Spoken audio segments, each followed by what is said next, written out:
streets. Hey, that should be our theme song for next week. We got to play that. Mm-hmm.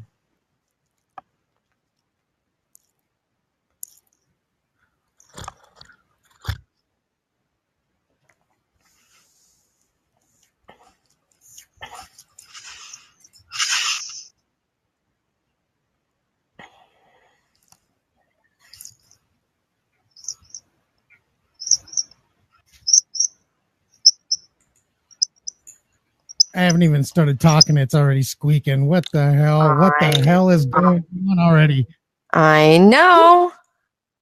We're here-ish. Got to jump over and get it into the 2-screen.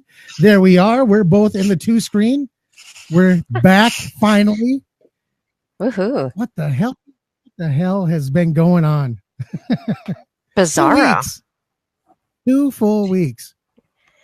I know. It's like it goes fast and it goes slow. Like it's a weird thing. Yeah. Time goes by real fast, but when you miss something, when there's something there that you just know something's missing, it really throws things off. I know. Big right? time. And so much has happened in the last 2 weeks. I know. And we're on a different day. So it's like we're just throwing a whole bunch of shit out there. So I told you last week when it was just me because my shit broke. And a funny story about my shit breaking down. My wife, now I'm a carpenter, I'm a handyman, I'm a construction worker, I'm a contractor. That's what I do. And my wife fixed my problem. How do you like that? Well, I said it's probably going to be some like really simple, obvious thing, or it's going to be something like that, right? That you wouldn't even. Yeah, it doesn't surprise me. It surprises me, but it doesn't surprise me because I think it is one of those fluky, just because it is a fluky thing. But I was a little surprised you didn't figure it out. I was surprised too, but the fact that my wife figured it out, I'm not unhappy about that. Just for the simple fact that now I know when I'm not at home during the day and something goes absolutely crazy and haywire, I can say, figure it out.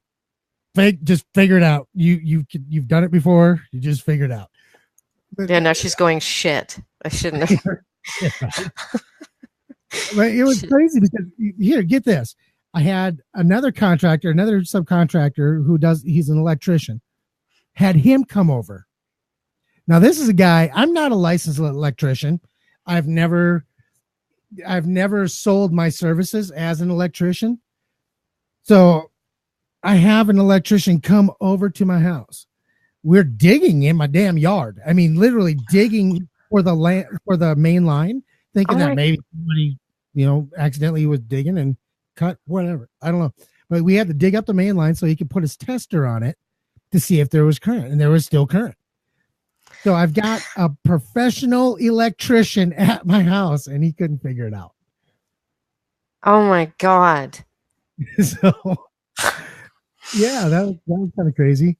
Well, kudos to Corinne. Kudos to the wife. For getting us back up and running, because that was like painful. And I don't know why it was so difficult because, I mean, we'd done our show by phone before. Like, that's how we did it for, I don't know, a couple months maybe. Yeah. I don't know if it's a Facebook thing or an internet thing or whatever it was. There was absolutely no excuse for the reason why it was doing what it was. So it's kind of crazy. I didn't understand it. I couldn't figure it out. And we never have those problems. Usually we always have a good backup, and all the backups failed. Every single one of them. Yeah. It was really weird. It was really freaking weird. Well, we're back on. Yeah, it's been a couple weeks. We are a new day now.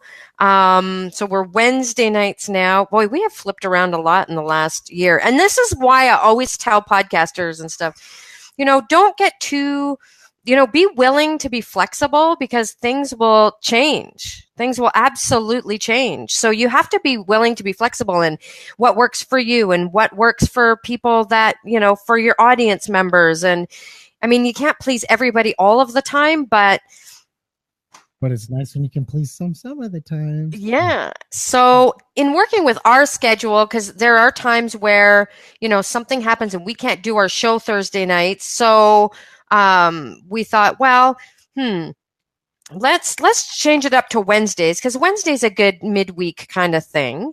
And if for some reason something happens and we can't do our show that night, we're not doing it on a Friday night, we're doing it on a Thursday night. So, because by Friday night, some people, and especially with summer coming, people are going to be going away. And I don't know, I kind of like the hump day thing. So I really like the hump day change just because it still allows me to do some of the things here in our community. Like Thursday nights is our summer nights. That's the night that people come together. They go down. There's a street dance. Everybody has a lot of fun. And before it got to be a little bit of a rush trying to get back in time to be able to do the show, this, that, and the other. Not that that's a bad thing, but it kind of put a little crimp on it because I'm a member of a motorcycle association, and as a member of that motorcycle association, sometimes we have things that we do as far as community service and things like that during that event. So it was really hard. Cool. So it worked out great. That and then this. Now, mind you, Wednesday nights there's still things going on. However, they're not as involved. So you go down to Sickies for bike night, and it's okay to leave by 7:00. It's okay because it's not like you hang out all night long. Yeah, but it works great. Hello to Stephanie. Thank you for joining us. And if you are watching, go ahead and put a hello in the in the chat just to let us know that you're there so we can say hello back. That would be absolutely awesome. Yeah. We love to say hello to all of our audience members. And that engagement down there in the chat, you are just as much a part of this show as we are. So please, if you hear something, if you think of something, bring it up in the chat. We would love to talk about it. Absolutely. And we're going to, hey, Karen, we need to get together, girl. Your voice is definitely wanted, appreciated. And yeah, you are part of the conversation always. And if you haven't watched for a while, we kind of catch up on certain things. We've got big things that are coming up that we're going to talk about. And we do our sort of surprise his and hers topics where we each bring something just to talk about for a little bit that the other one doesn't know. And our hot topic tonight, we're going to talk about friendships. We're going to talk about the 10 different kinds of friendships. And we're going to talk about, well, we form friendships online, right? Online versus offline. What are they like? Are there deal breakers? Do you have expectations? What do you do if you're disappointed? How do you approach all that? So that's going to be our hot topic coming up in a little bit. Friendships. Lorraine, hey, thank you for joining us. Where's our assistant? I don't know. I haven't She has seen not her. joined us yet. She is not. She is like okay. The first one there, typically. First one. And Alan has I don't know, maybe she's she's okay. She's online. Alan, where are you? She's usually going, are you guys going on or not? Usually she's our like I know this is the closest that we've been to being on time. So maybe that's maybe she's throwing her off by actually being close to being on time. Oh, good point. That's probably it. Yeah, we're usually just starting about now. So, that's what it is. She's like still, I don't know, doing something. Okay. We kind of made a comment of this before we went live. Tonight, I decided, maybe we should just go live early, like quick, because typically we end up talking about our topic and things. Our best show is before the show starts. So tonight we didn't do that. We just jumped into the show. Jumped right in. Yeah. So that's keeps buffering. I don't see it doing that. It's not buffering on my end from what I'm seeing. So it might just be you, Lorraine. It might just be your connection. Yeah, I don't know. I'm sorry. But hopefully it smooths out for you and we can have a nice smooth show. Last week, if you watched last week, or maybe you caught it on the replay, whatever it was, we had some technical difficulties. My power went out, and if you were here just a little bit ago, you heard me explain that my wife had to fix it for me. So, girl power. um, I but love that. I did go live, and we tried hard to get Lynn to join. Unfortunately, it didn't quite work out. But you heard me mention that there's some things that we're going to talk about this week that I'm pretty excited about, and that's the friendship thing. You and I have a lot of experience on dealing with friends online, and we have a lot of experience with networking and making friends offline. And so we're gonna bring that experience to you all. Not only that, we definitely need to hear what what you think about it and how it's affected you in your life, because this is life. This does affect our lives. Oh yeah, Online, it affects our lives in such a huge way. And so that's huge. what we're Yeah. talking about tonight. And if you're new to the show and you don't understand how this all works out, right now we're really kind of just babbling about not a whole lot. We talk about our life when we catch people up on things. But what I want to say out of the gate, in case people can't, stick around, we'd love for you to stick around and add your input, especially on this topic on friendships. And I know Karen's got some great stories. Karen's a public speaker, and oh my God, she's a fantastic friggin' speaker. And she's got some great stories on friendships and experiences on friendship. But in case you can't stick around, next Wednesday, we're gonna be coming to you, like, you're gonna see us sitting next to each other. Like, I'm taking this on the road, and we haven't been promoting this a lot, but I'm leaving Sunday. My son and I are leaving Sunday. This Sunday, the 24th.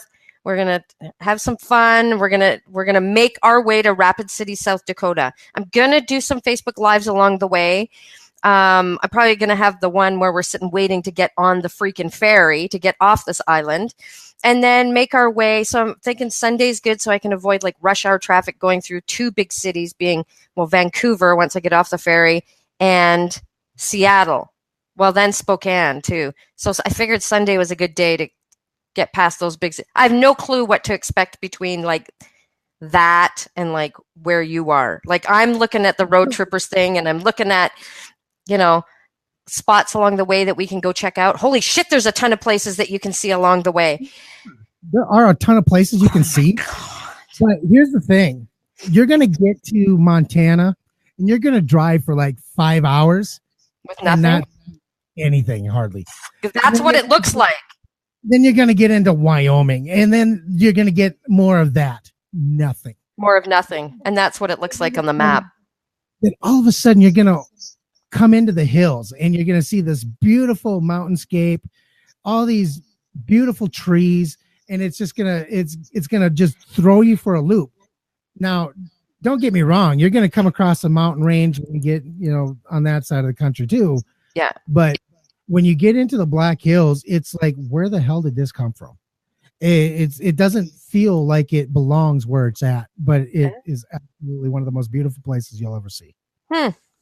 Well, I'm so looking forward to it. Like, we're getting our stuff together, and like Logan's like, getting our tunes together, our music together for our road trip. And he's like, and I'll put the first aid kit together, and I'll put like some, a few tools. If we need some tools along the way, and I'm like, okay, cool, you handle that. Wait a minute. Let's go back to this first aid kit thing. What the heck is he expecting? I mean, I understand that Montana is bear country. I understand that. I get this. South Dakota, we've had a couple of rattlesnake deaths, but what is he really expecting on this trip? Does he think it's like the Old West, where he's going to be like, like covered wagons and Indians, and he likes to be prepared. He likes to be prepared. Love that. I absolutely love that. If I would have been more prepared, the freaking first aid kit he freaking has put together. It's probably like a military go bag. Like, I could probably treat wounded on the battlefield with what he's probably put together. Oh, frig yeah. So, he's putting all that together, and yeah. So this Sunday, I leave on my road trip jumping on the ferry, and I am heading to South Dakota, and we're going to do Grit and Grace live side by side. I figure it's going to take me a couple days, at least probably a few days to get there. We'll do more than one show, and then a few days to get back, see some more stuff, and so we'll definitely be checking it out. There's our assistant. Yeah.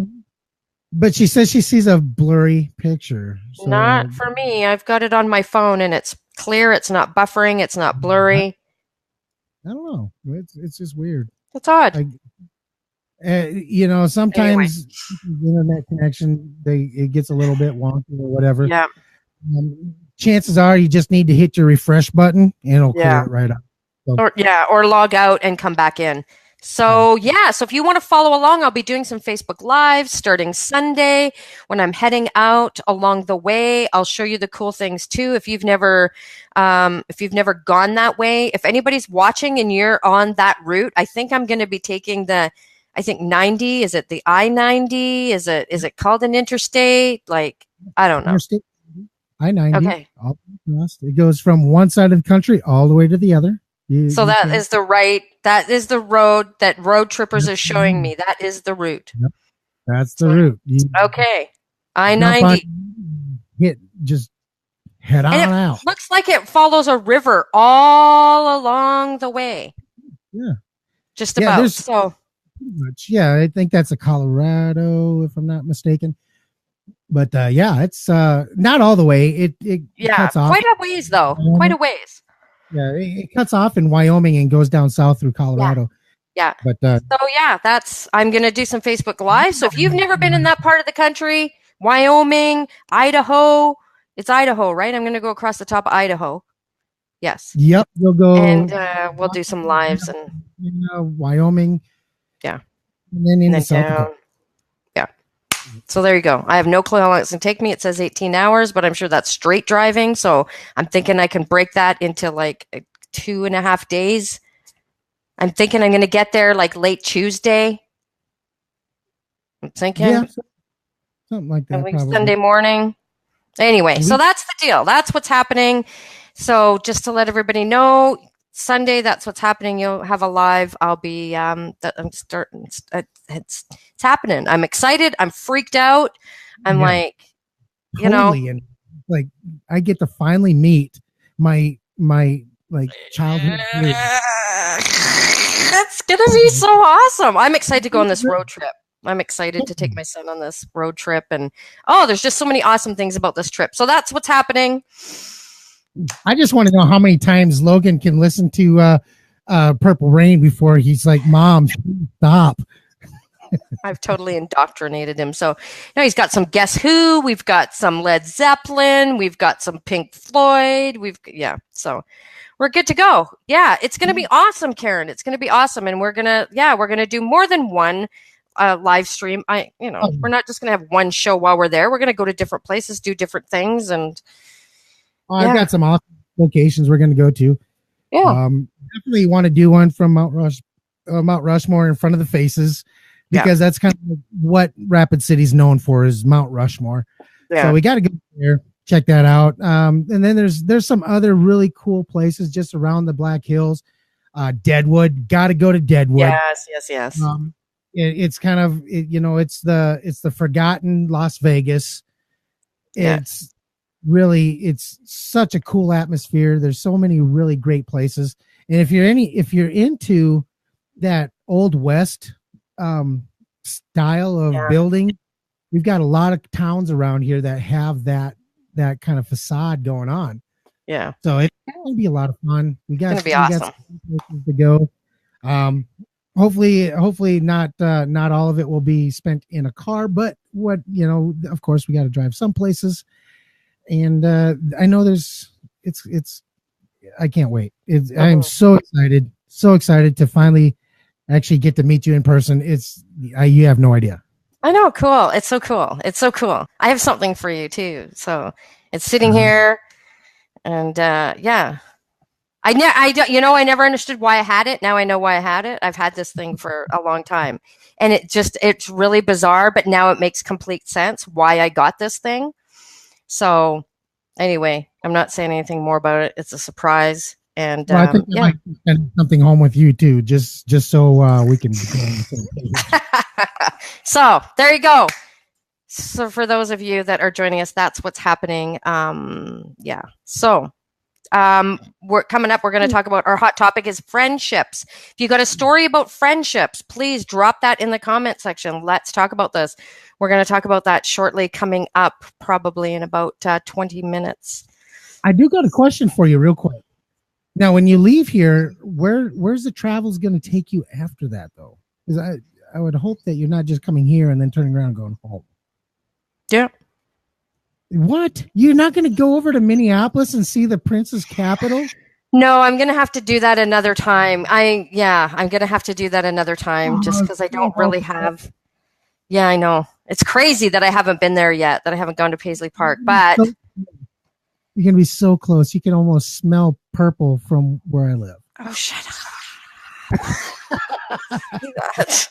They'll be more than halfway. Let's just put it that way. Yeah, I might have to. I don't know. Maybe that'll be I don't know. Maybe that'll be a next year spring thing. I don't know. But yeah, just because so much of other things going on. And yeah, no, that's. No, sorry, Stephanie. Elvis is not in Deadwood. I think he resides in Reno. I really do. I really honestly believe in Reno. Deadwood is, that's Elvis is too big for Deadwood. People would know who he is. We're stuck in the old days. So if Elvis showed up, we would out him real quick. Especially with social media. Right? Yeah, I don't think anybody can escape social media nowadays. No. Not possible. Unfortunately. No, I mean, I guess you could, but No, not really, because I know some people here and we're some local friends who they don't have Facebook, so to speak, but they're all over Facebook. So I don't think anybody can escape. Well, how it works. True. They're married to somebody who's on Facebook, then all the drama and dirt ends up on Facebook. Oh, which leads to what her topic is. Oh, nice. So yeah, we're gonna have a lot of fun. So anyhow, I really don't have. Excuse me. You don't have a freaking topic? Oh, I've got a topic. All right. Oh, okay. Like I said, a lot of things have happened in this last 2 weeks. Well, I've been wondering. So much has changed. Oh, and we haven't really talked too much. There's been a lot of shit happening because you made the big announcement that if you're just new to watching, CJ took the big leap and left his job. His job to do what he's doing full time. Absolutely done with my job. But so I'm inspiration. 100% on my own, no safety net. Yanked that bitch right up from under me. I took the leap. I'm excited about it. I really am. And if you haven't noticed, I'm happier tonight. I'm more excited. I'm more energetic. And that has a lot to do. Yeah, absolutely. Because you were hating it. Like you were desperately hating it. And it definitely affects everything. But, when that happened and you told me, you sent me a message like, that's it. Like, I was so happy for you because I knew how much you hated it. But then all this shit happened for you. And it's like, you just like freed up space and time. Like, I knew you'd be okay. That's his topic for tonight is opportunities that come out of nowhere. So should we just jump in or let's just do it? Yeah. Because that's inspiring to people. Well, since I kind of led into it already, I'll just continue to go tonight. Do it. Monday, I quit my job and within hours. Not this Monday. No, this last Monday. Yeah. So over a week ago. Right. Week and a half ago. Okay. Week and a half ago, I quit my job and within hours, this person that I'm in, and this is all ties into this friends thing because you just never know. Yeah.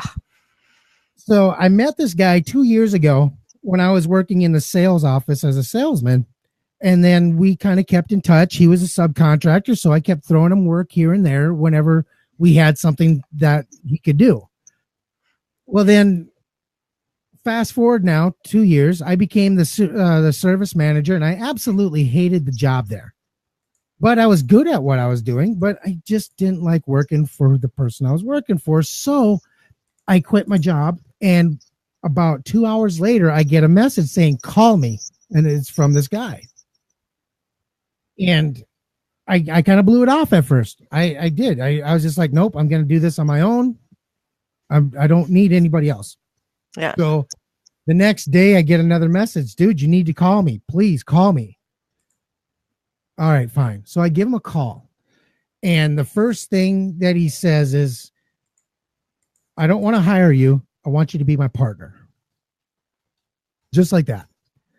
It's like, well, okay, so we're going to have to talk about this. So we meet up. We meet at, well, first he says, how much would you charge me to do this little job? You know, this little thing. I said, $100.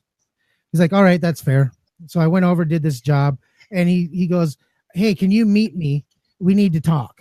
So I said, yeah, sure. So we met at a bar in Caputa, little tiny town.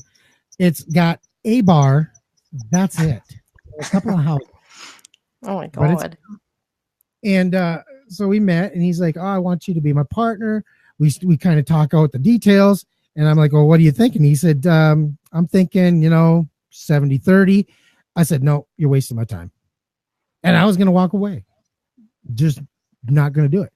Then he said 65-35. I said, no, I'm not going to do it. He goes, all right, 60-40. And I pay payroll out of my 60. Oh. Okay. Now we can talk. Now we can talk. So, mind you, I have not put any money into this. This is all sweat equity. He knew, based on watching our show, watching the stuff that we've done, some of the things we've talked about in business and things like that, he recognized that the things that I talk about are the things he needs in his business. So the position and the partnership, so I can help him organize his business.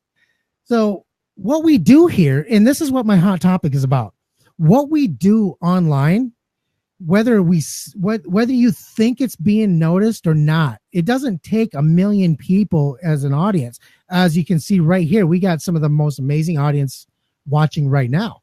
But it doesn't take 1 million people watching you for one person to notice you. It just takes that one person, the right person, to notice what you're doing, to be able to offer that spot.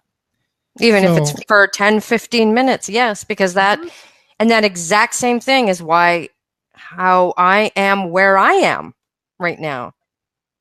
Right. Reputation precedes you. They see something and they're like, I know what you've done. I need you.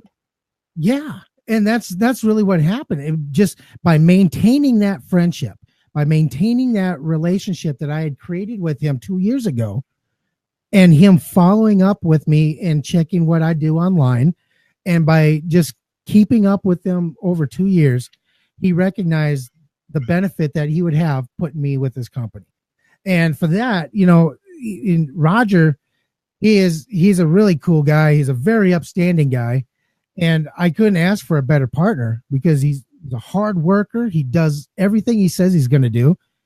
And between him and I, it's like that perfect marriage where you finally have someone that can do this part, but didn't have this. And then I got this, but it didn't quite have this. Yeah. So we put it all together. And now we have a company that's grown just in the week and a half that I've been working with him.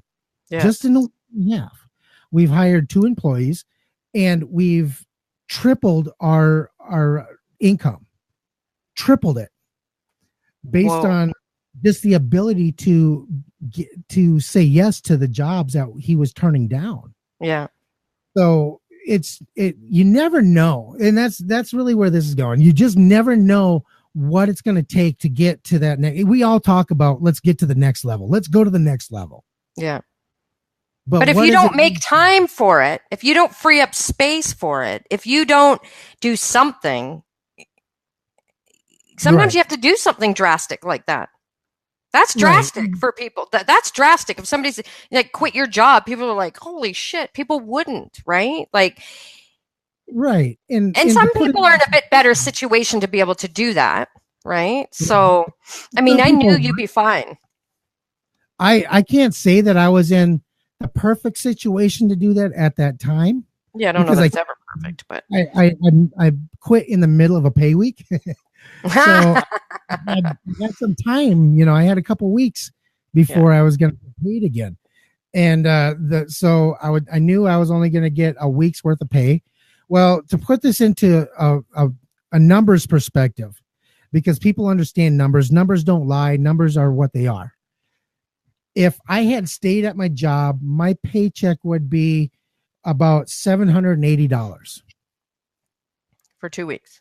for 2 weeks. I quit my job, and now Friday when I get paid, my paycheck will be over $5,000.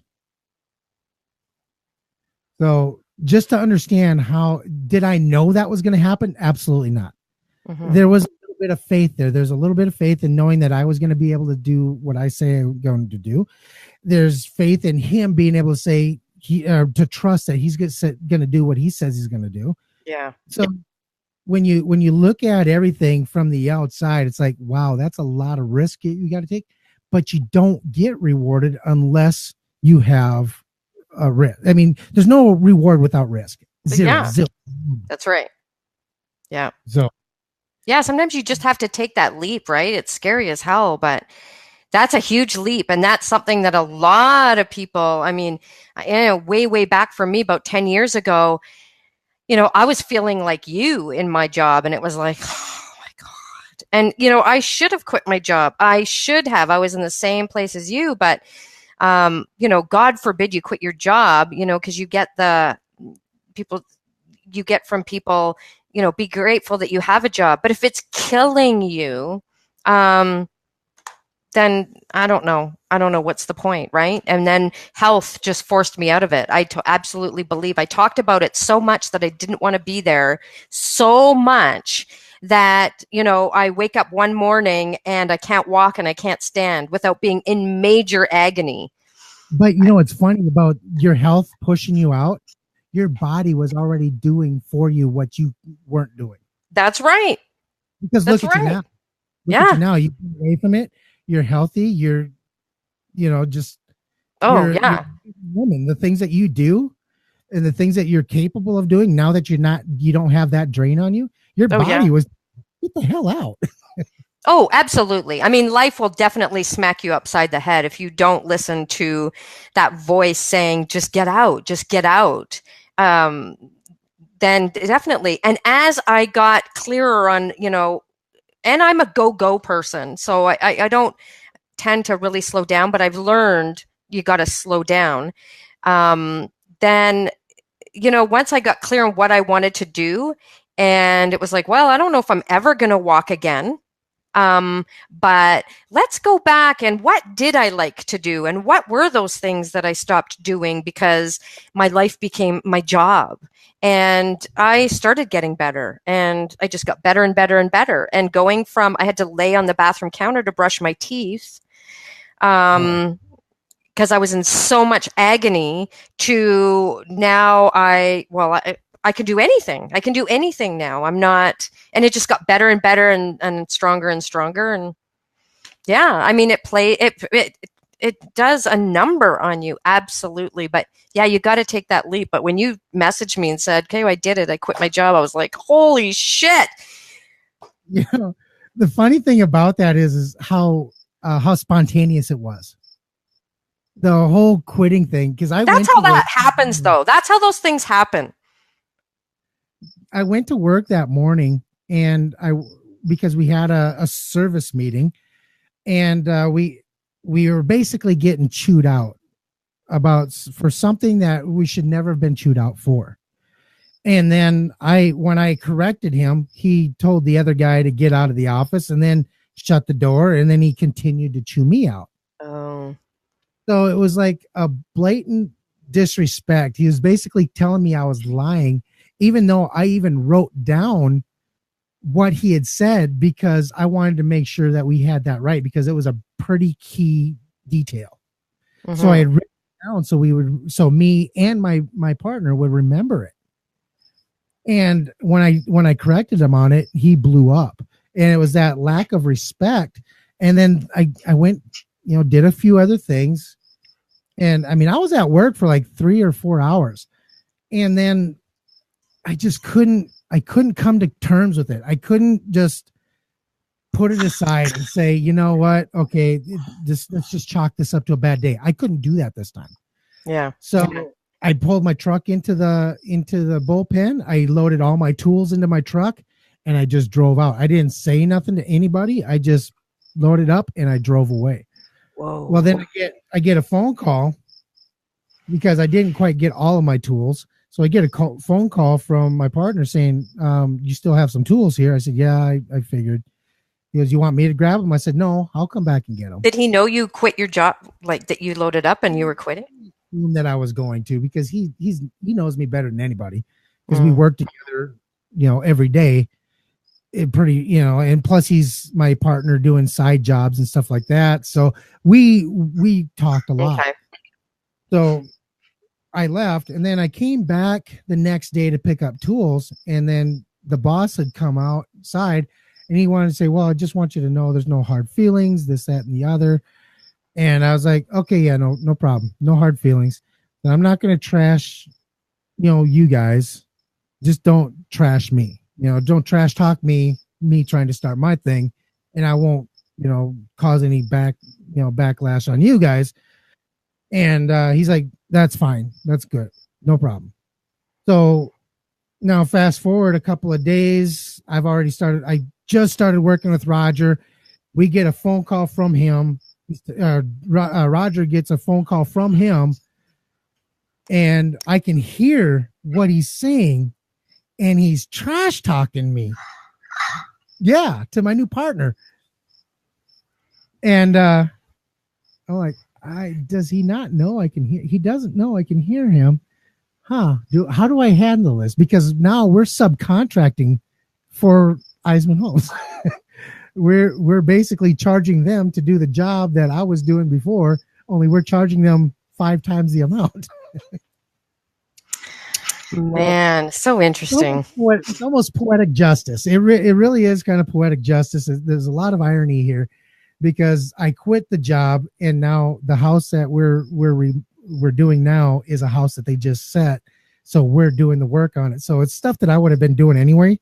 But instead of getting paid $18 an hour, I'll be making about $2,000 on this job. So big difference. And I'm happy for it because, like I said, I hired a guy to do that. I've got another guy doing another job. We got 5 jobs going at the same time. We're bringing in money. Everybody's happy. Yeah. The people that work for us are happy. The guy that I hired on Monday, this last Monday, he called Roger. He goes, man, I'll never work for someone else again. He goes, this is the best experience I've ever had.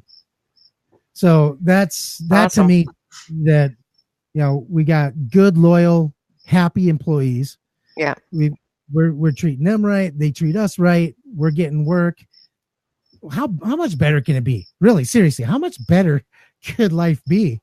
Yeah. And I've got time now with my family. I can say, you know what? I'm going to just turn this over to you today and I'm going to take the afternoon off. I can do that, and Roger does the same thing. He's like, hey, I'm going to take tomorrow off. Is that all right with you? Hell, I got this. Go for it.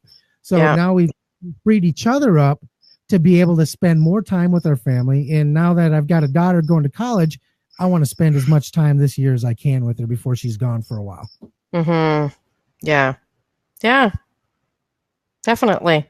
So is that what you are doing most of the time now? Like that? I mean, I know you're doing some production work and producing and, Oh, and it's crazy because I've got so much more time because now being an owner, I've got a little bit of time. I can sneak off and do this and that and the other.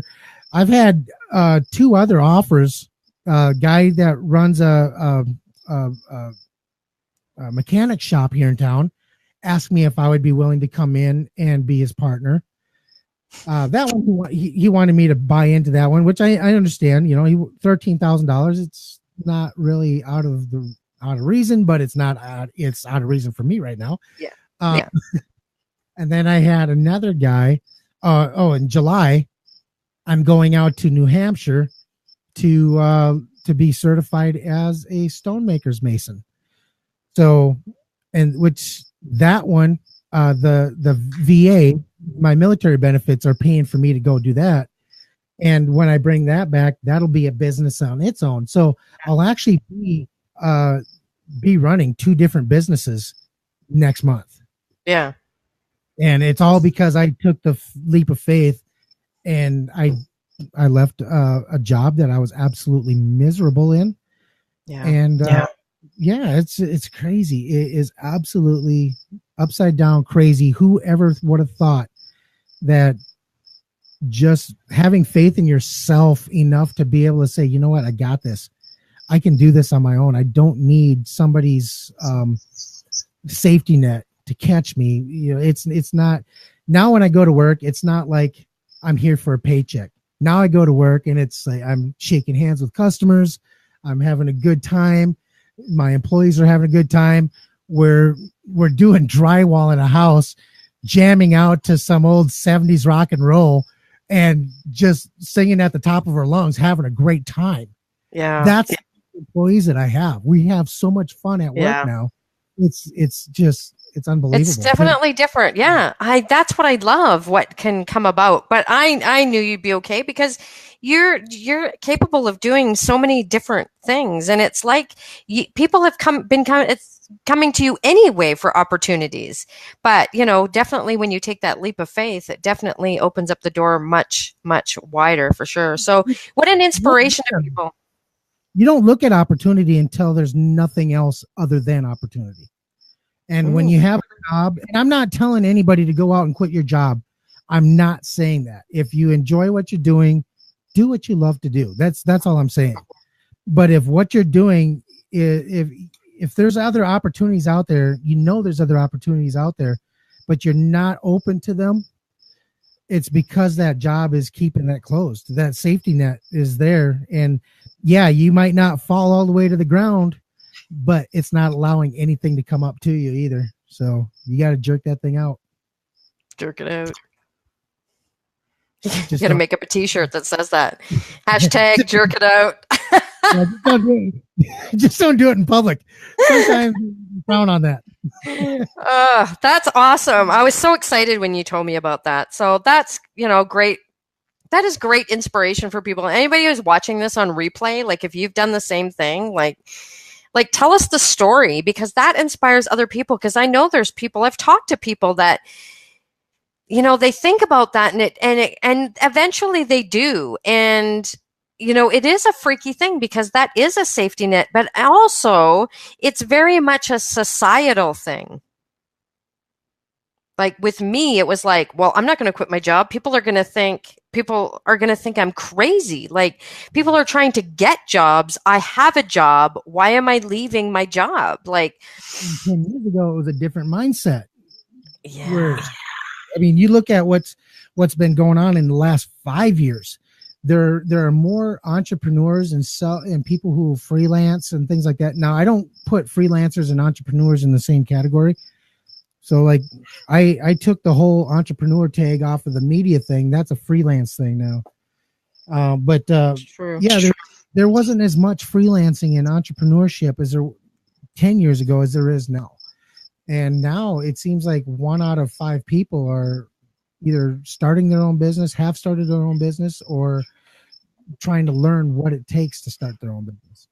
Well, I think that, because I think freedom has become a big thing, but also there's no guarantees anymore. I remember growing up where I always heard from, you always heard, get a good job and make sure it has a pension.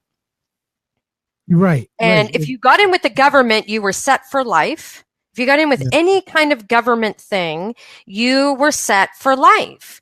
Well, now we see that government workers and jobs, like there's no safety net in any job anymore at all. So, that nothing is a guarantee. So I think that people had to find other ways to create an income for themselves. I know my dad was very much that way when he was diagnosed with cancer, like almost 30 years ago. He couldn't do his job, which he was a faller. He was a logger. He cut down trees. Well, he couldn't go through the bush anymore carrying all his gear and cutting down trees. So, but he had to do something else. And he started his own window washing company. Him and my mom would go out and clean windows. Oh my God, the phone like rang off the hook for cleaning windows. So my dad was always very resourceful that way. And even after my dad passed away, my mom was still getting calls about, can you come and clean our windows? But I think that since there is no guarantees anymore, that you are not safe in any job anymore, that out of necessity, people are making their own jobs. But then people are also seeing how, wow, this is great. There's no ceiling on how much money I can make. Like you just said, your paycheck would have been $700 and some odd on Friday, but now it's going to be like thousands. Yeah. Karen brought something up, and I want to touch on that real quick. Actually, I want you to kind of touch on this a little bit. She says other people's fears become our shame.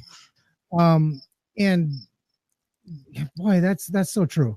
I mean, it's like, she's so smart, Karen. She's very profound. She should have her own show. My buddy right now, the one that was working with me, he's the one, he talked about quitting work long before I did. And, when I jumped out, I still talk to him on a daily basis. And it really feels like this, like exactly what she's just talking about. Because I feel bad. I feel almost ashamed of the fact that I quit on him because he was such a good friend of mine. But it's his fear of not knowing what's next, what's out there that kept him from doing the same thing that I did. Because he wanted to leave just as bad as I did. He was going through the same thing I was. Yeah. So, but and now I do feel bad because he's still there. And it's not so much the fact that he's got more work to do. It's more of, I know emotionally what he's going through. Well, it's true. It does change a lot of things. And on that topic, when I no longer had that job, it definitely affected people around me. I had friends that would make comments to me that were like kind of digging comments that I no longer had that job, and sort of changed their attitude a little bit towards me because I didn't have that job.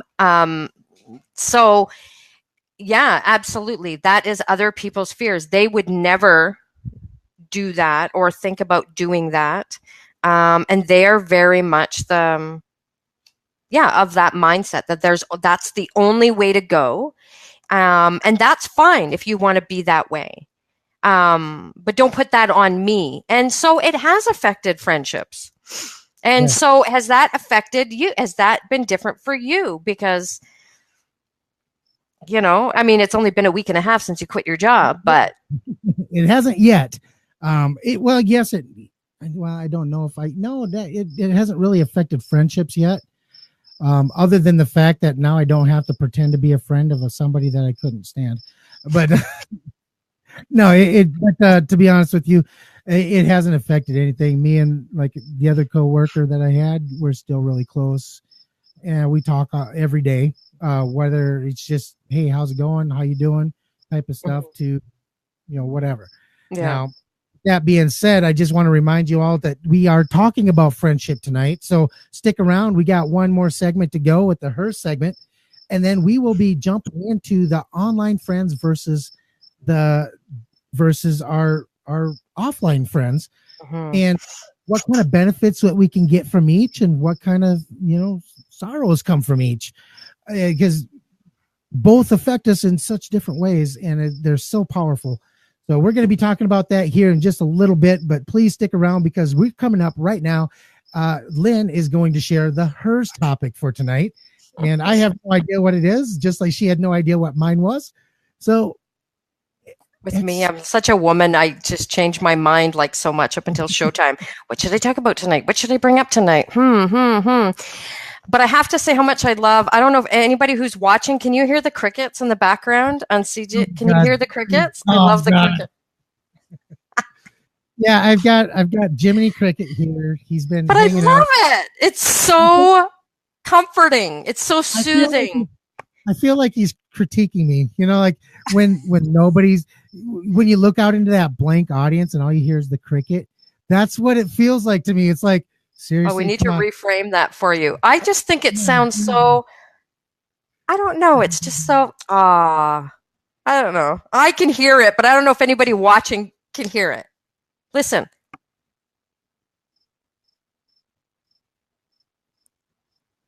Did you guys hear that? I love it. So you know what I'm really excited about this year? So here's another bucket list item thingy. This may seem, so this is what I'm bringing up. I want to know people's bucket list things because that has been a big topic lately and we see that a lot. And for some people, it may be quitting their job finally that they hate. For me, it was always to go to New York. I've done that twice so far this year. And I'm going to be doing it coming up again next month with my sister. My sister has always wanted to go to New York too. I'm taking my sister and I'm taking my son with me.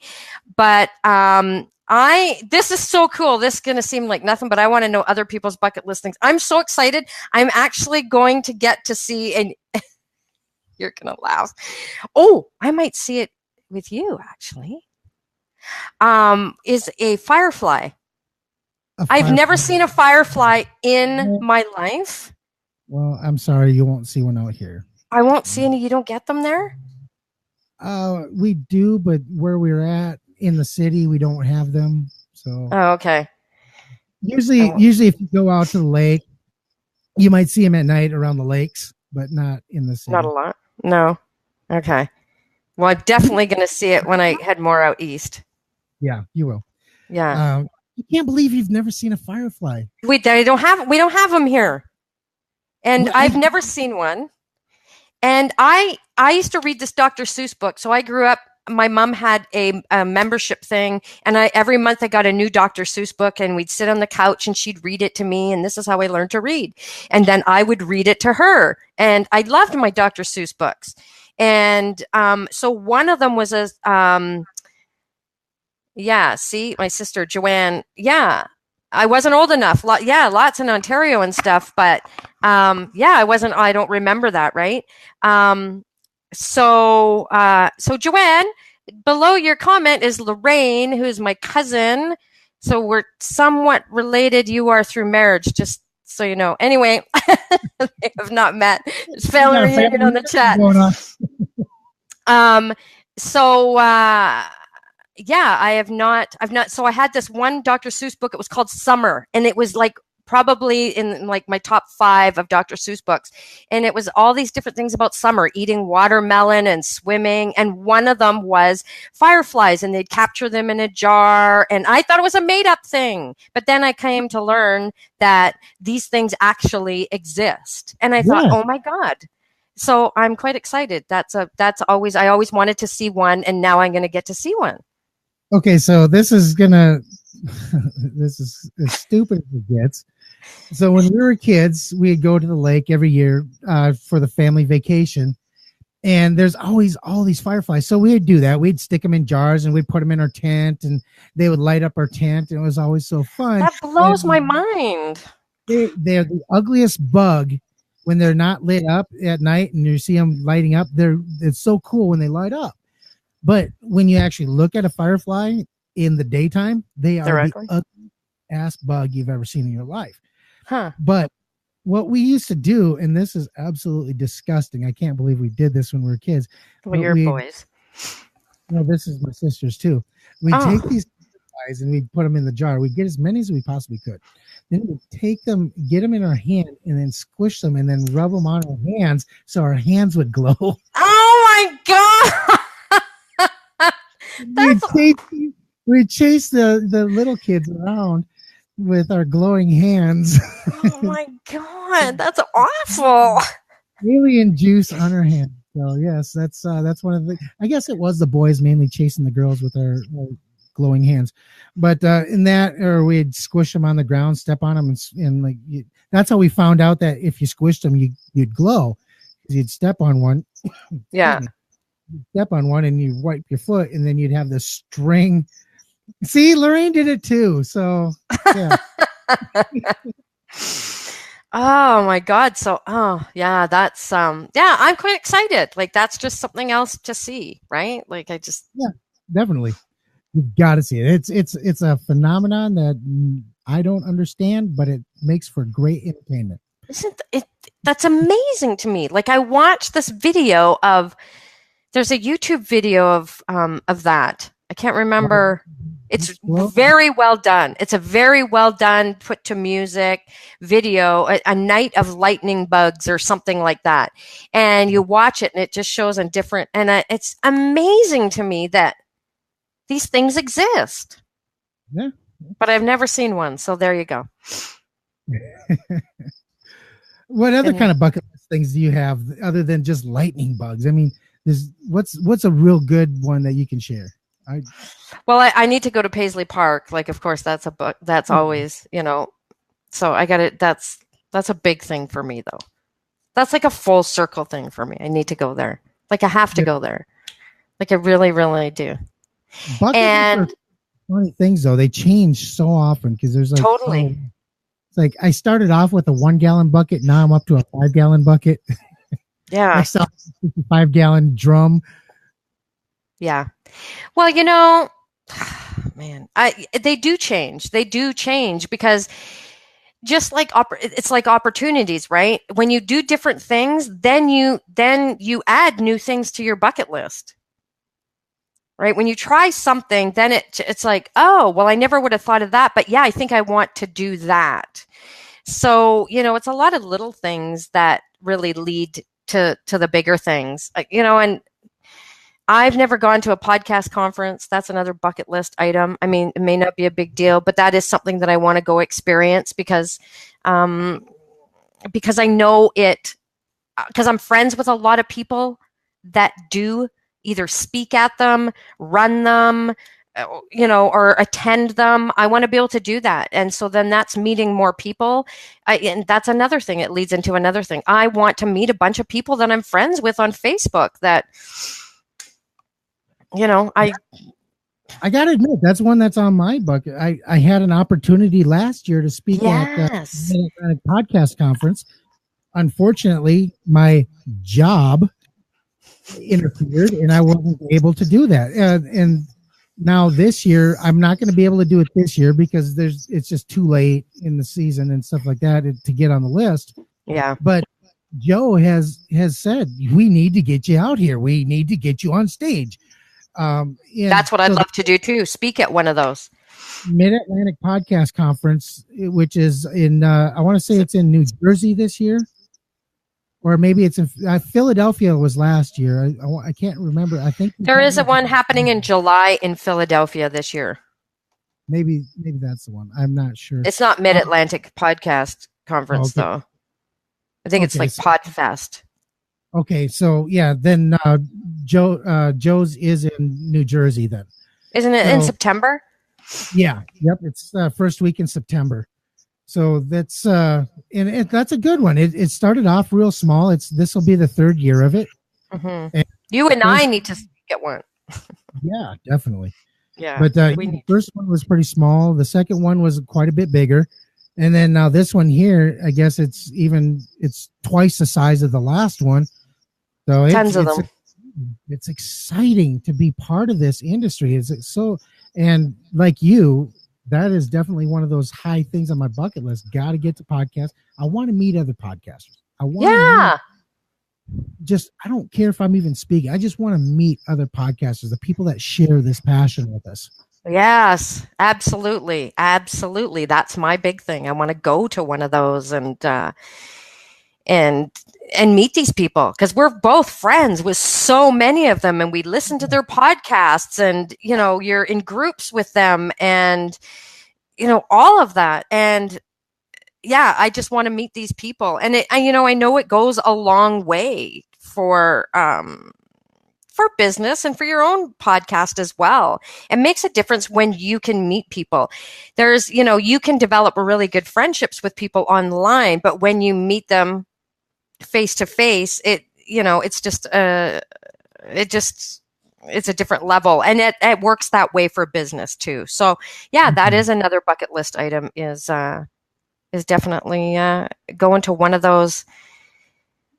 And there's lots on the East Coast. So, and I'm dragging, so you need to go, me and Bobby need to go. I need to drag him to, podcasting isn't really his thing, but it's just going to have to be. It sort of is, but I'm going to have to drag him to these. Yeah, we need to get him infected.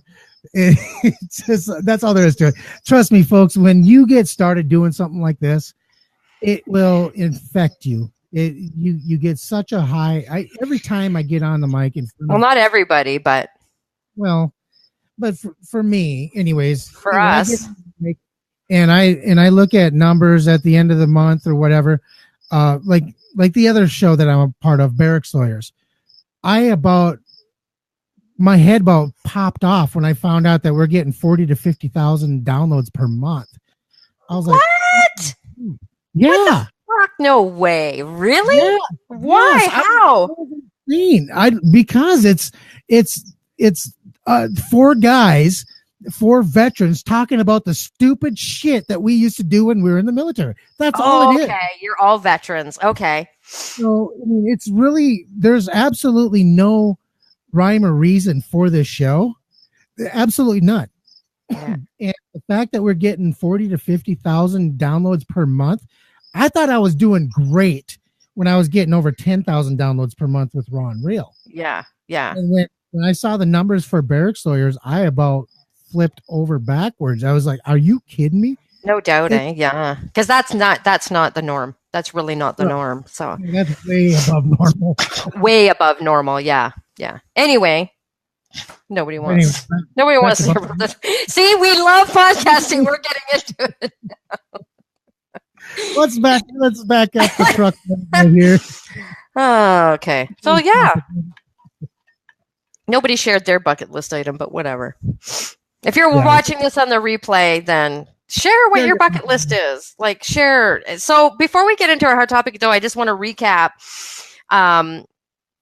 If you're just joining us now for a hot topic, which is on friendships, this Sunday, I am leaving on a road trip with my son, and we are making our way to South Dakota to go see CJ. And we're going to do some live streams there. And I'm going to do some live streams along the way because we're going to hit up some places. Logan and I were checking it out. And, hey, do you want to go to this place? And, hey, look at that place. And so we're planning out all these cool stops along the way. There's some really cool places. And and follow along and till I get there, I-90, and this is gonna be so freaking funny. But anyway, yeah, and then watch us follow along once I'm there. So yeah, that's just a recap. And again, if you were joining us, if you would please say hello so we can say hello back and acknowledge that you're here, because we love to say people's names, and we know how much you love to hear your name said. Well, maybe that's just me. Maybe I just like to hear my name said. Whatever. Yeah. But seriously, folks, please say hello. Please tell us what your bucket list is, and in this next segment, please tell us what your thoughts are, because we want you to be part of the show, because all of you, that's the reason why we do this, and so we can all be part of something bigger and create a conversation that we can all share. That's right. I last minute changed my hers topic, that wasn't my original one. Anyway. I figured. I pushed a button and I can't figure out how to get it back. Oh my God. I know. Lynn, what is that? I don't get it. I don't get your comment, Lynn. What's her comment? I don't even see her comment. Oh, I gotta scroll. It's an A and a line.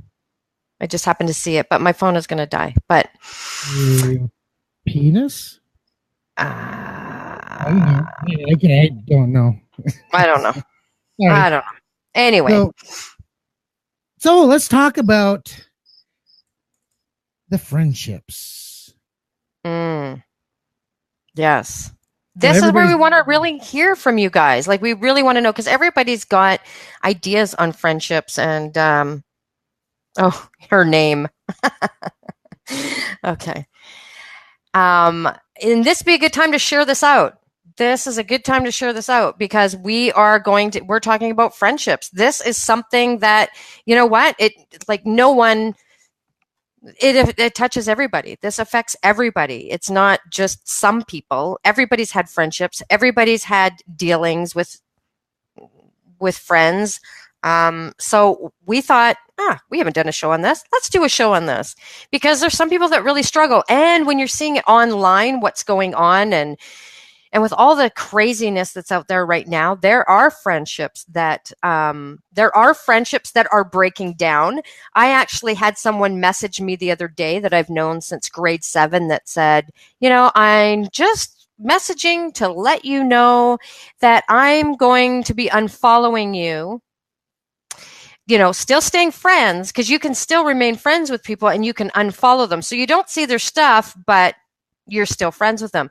So just want to let you know that I'm going to be unfollowing you because I want to keep my feed a happy place because I guess I'm just a really dark demon person. Well, is that the social media way saying it's not you, it's me? Yeah, I don't know, I guess. But it was like, I'm going to unfollow you because, I just basically wasn't agreeing with a couple things. I'd made 2 posts on this topic, and it's really like, you know what? To hear some information, read it, don't read it. Like, be open-minded, don't be open-minded. Don't, whatever you want to do, right? We're all different people. So but when you paint me out to be this, certain way and I'm not, it's like, okay, I made 2 posts. That's really not the only thing I post about. Anyway, whatever. So when you get back to more life-affirming stuff, let me know. I like the way, she had to throw some shade at the end of that. That's fine. You can unfriend me, unfollow me, whatever you want to do. Maybe you don't like these 2 things, whatever. That's fine. But then you don't need to say let me know. Yeah, I'm going to make sure that I message you and let you know, hey, I'm posting this now. Does that work for you?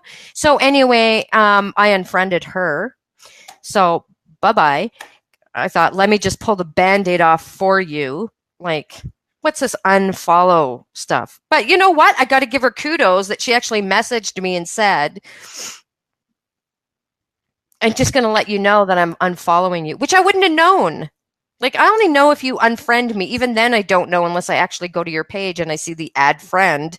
Then it's like, oh, okay, we're not friends anymore. But I wouldn't know the difference. But was it just because you wanted to throw a little bit of shade at the end? Let me know when you're back to, posting life affirming.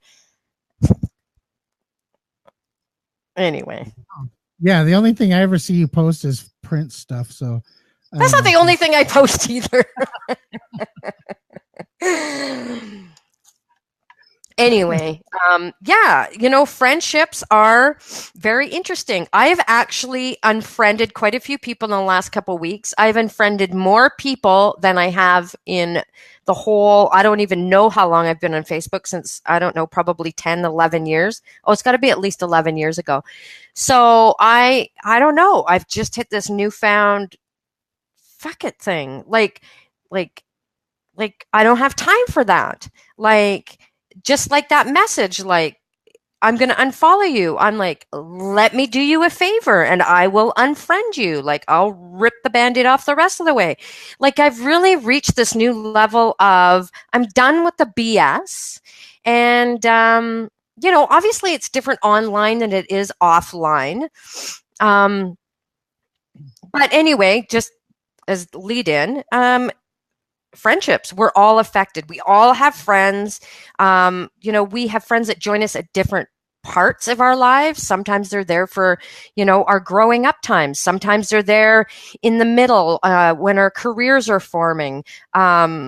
sometimes they're later on in life. Sometimes they're our whole lives. There's people who have friendships their whole lives.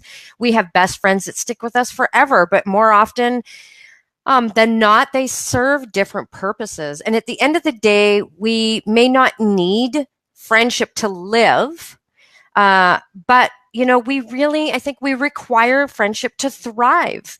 And much like C.S. Lewis once said, friendship is unnecessary, like philosophy, like art. It has no survival value. Rather, it is one of those things that give value to survival. Friends give us meaning in our lives, no matter what role they play.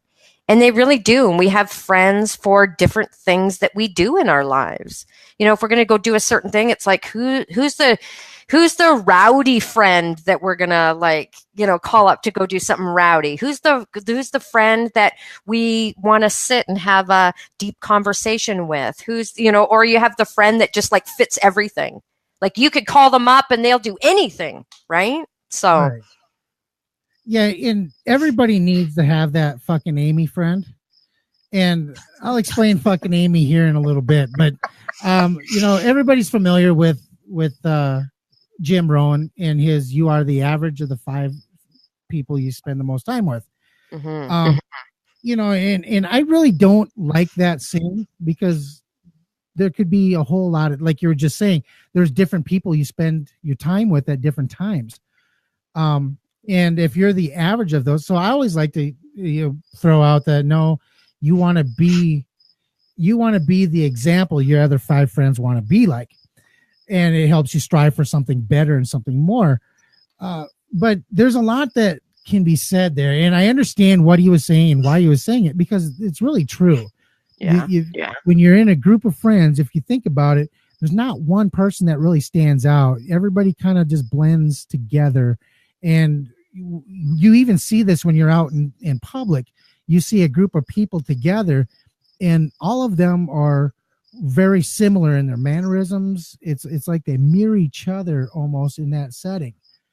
And I understand what he's trying to say, but I really don't like it. And yeah, and it's, like I said, I think if you really want to strive for something better, you have to strive to be the example you want the other friends to be like. But well, because I think you build rapport with like-minded, but yeah, I have some friends who are way different. I have quite a range of friends, and they are for different things. And I do have friends, some that I've known since kindergarten that, live in town. So, and there's some that, have passed through and they were my best friends. And then for whatever reason, it's not like there was a falling out or anything. It's just, people come into your life and just float out of your life. And there's some that we try to hang on to, and it's different. I think you have different needs, and maybe sometimes we're a different friend. I think so. I really do, because as you grow, things change. Maybe what that relationship that you had developed, say, years ago, it doesn't have the same satisfaction for you anymore. Because you've changed, you've grown, you've moved in a direction that takes you away from whatever it was that brought you together as friends in the first place. Yeah, absolutely. And I think a lot of people, when they create friendships, there's so much emphasis on the beginning of the relationship rather than on the journey of the relationship. And I think that's the reason why a lot of friends kind of drift in and out. And it's not bad. I mean, I'm not saying it's a bad thing. It's just it's a fact of life. People want to say it's, divine intervention or whatever it is, where people come into your life at the right moment and then they're gone when they're no longer needed. Mm-hmm. But realistically, I believe that it's not so much people come in when something's needed. We're going to take something from everybody that we meet. It's just, whether it's even a smile at the grocery store, we're going to take that, and it's going to affect our life in a way that's either going to be positive or negative. You get cut off in traffic, you flip them the bird, there's a negative interaction. You're at a grocery store, someone smiles at you, it feels nice to be smiled at, you smile back, that's a positive interaction. Mm-hmm. But when it comes to friendships, we forget about that middle ground. It's like, oh, we became friends because we both like to go water skiing and we both like to do this and we both like to do that. But that journey in the middle, there's a lot of time that's not spent water skiing or this, that, or the other. And how do you develop that? Where do we go with that? Well, I think because of social media and because of online friends, we've forgotten that art of being able to cultivate relationships and friendships the way we had to in the past before the internet. Mm-hmm. Yeah, definitely. I think there's a lot of expectations that are placed on people for sure. I think what's different is that so now those offline friendships have moved online, and maybe we're seeing a different side or something different of those friendships that we never saw before.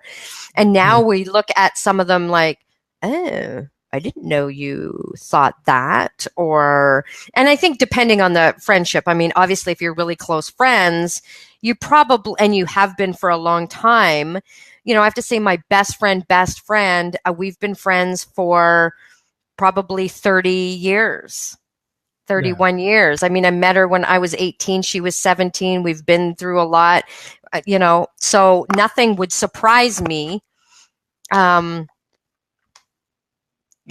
have enough dirt on each other and like nothing would surprise me at all. But I think, for some friends, you'd be like, oh, I didn't know you liked that. And either like it could be good or it could be bad.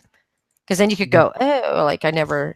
But I want to go through really quickly. I'm just going to go through really quickly the 10 different types of friends. And just for those watching, just go through it and maybe you can see something in there and, jot down a note and I can always share this. I'll share this on our Facebook page, but I just thought this was really interesting when I read through it. And we're not going to focus too much on it, but I just want to go through it. So the 10 different kinds of friends. The first one, and see if you can recognize yourself too. The first one is the intellectual. He or she presses you to think about the world around you. I tend to be that way as well. Intellectuals pose thought-provoking questions about work, life, children, education, love, how things work all together. You think about who you are, what you present. They motivate you to study, to read, to be better. And this goes into what you were saying, CJ, about be the example of the people that you're around, right? So the intellectual friend. The fun friend often gets a bad rap as an enabler. They bring out the little kid in you. They never fail to make you smile. One of your wilder friends. They love to go out on the town and they always want to bring you with them. And you know what's so funny? I remember growing up, you were the fun one. Wow, big surprise. I would get labeled by my friends' parents as like bad influence. And it was my friends that were the fucking bad influence. They were the ones that were like, let's go do this. Let's go do that. But they thought I was the one. Well, that's because they can't see the picture from inside the frame, So yeah, I guess God forbid their child was actually the one. But I was like, oh my God. I mean, not that I didn't, do some shit, but I definitely wasn't the way they portrayed me. But anyway, so the fun one that you can take, they want you to have a good time. It's always about the good time.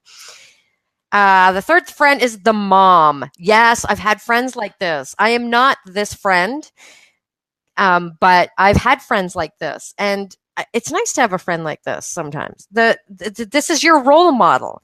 They're mostly overprotective, but it's only because they really care about you. They're the one that, always make sure you're okay. They text you. They follow up with you. They, want to make sure that you made that call or made that doctor's appointment or, but they know sort of what you need without you having to say anything. And they really, want you to think through your decisions. They're like the mom. They're the loving, comforting, always there kind of friend. I am not that friend. I don't have any of those. You don't have any of those friends. No, probably guys don't have any of those friends. If I did, I probably wouldn't quit my job. But you could be like this one, number 4, the dad. This friend is protective, blunt, and hardworking. He is stubborn but supportive. These friends strive to teach you lessons, but also want you to have fun. They may not always understand you or seem like they're on your side, but they defend you more than anyone else. They're often your biggest advocate and biggest critic, but just remember, it's because they want to see you succeed. And you can definitely be a combination of these. Yes. I've been So, this sometimes. yeah. Number 5, the older brother. They know you, they know you as well as anyone, but they're quiet about it. Like moms, older brothers, they're overprotective in a quiet way. Instead of telling you what to do, they help you find the answer within yourself. Make sure your significant others take care of you, make you happy. They take you to lunch when you need a break. They tell you when you're being dumb, and they remind you who you are. So you could be the older brother too, right? Number 6, the younger sister. You love this friend more than anything. They're one of your closest friends, and you tend to protect them as if they were actually related to you. Younger sisters bring perspective to life. They keep you grounded and remind you how lucky you are to have people that you care about. They ask for your advice, but at the end of the day, you tend to think that you learn more about yourself from them than they do from you. I've had that dynamic as a friendship too. 7, the talker. Often the talker tends to add a little spice to your life. They bring drama, but they keep you on your toes. I have friends like this. You value the dynamic. You value the dynamic they add to your friendships. They never fail to keep things interesting. Talkers force you to think about their motivations and really adapt your perspective. Sometimes they'll challenge you, but at the end of the day, they'll add something intangible to your life that would seem empty without them. I have a couple friends like this. I do too. I think this one here is a double-edged sword because these can also be the friend that turns into the life force vampires. Yes. Suck the life out of you because they just. Yes. So these are the friends you see once in a while. Yeah. I mean, there's other friends you see once in a while, but these ones tend to, yes. Otherwise, you can get caught up in the energy of them. The drama is just too much sometimes. Especially for a guy. So 8, the listener. This tends to be me, and you definitely are a combination. We can be a combination of these, and this is part of me too. The listener's your sounding board. They know your motivation, your goals, and your life. And so they want to be there for you and root for you. That's very much me. I believe in people really strongly. So listeners are selfless, compassionate, and they're caring. You text them at 4 a.m. when you don't know what to do. You have 3-hour conversations instead of going to sleep, and they'll help you find the answers you're always looking for. I can see that. I went to you first thing when I quit my job. I messaged you. Yeah, you're definitely that person. I could see that. Like, clear as a bell. Yeah, and you're like that too, definitely. Because I've come to you with my own dilemmas in the last year. So yeah, but I overreact. What? But I overreact though. I turn into that big brother after I listen. Yeah, and definitely the listener. I like that though, because I learn from people too, and it inspires me in return when I, hear that. Either like, oh yeah, I don't want to be like that or whatever, right? But I just want to help people. So number 9 is the inspiration. The inspiration never seems to play by the rules. He or she will break the mold. They'll always be the friend that will really make a difference in the world. The inspiration motivates you to be yourself, work hard, and be selfless. They work for nonprofits. They speak loudly for their causes with their words and their actions, and they teach you about the world around you in ways you could never imagine. I have friends like this. Thank God for these friends. And you are one of those friends that came into my life, the inspiration, because you inspired me to try something new. You also inspire me to say fuck it sometimes.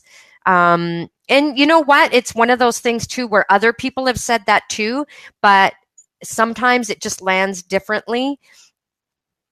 But yeah, you're definitely one of those people. I mean, look, you quit your freaking job a week and a half ago. Like, that's an inspiration to a ton of people. I And think the it depends last on one, how you what? believe in it, though. I think it depends on how you believe in it. You have those people that try to be inspirational and they try to be influencers and this, that, and the other.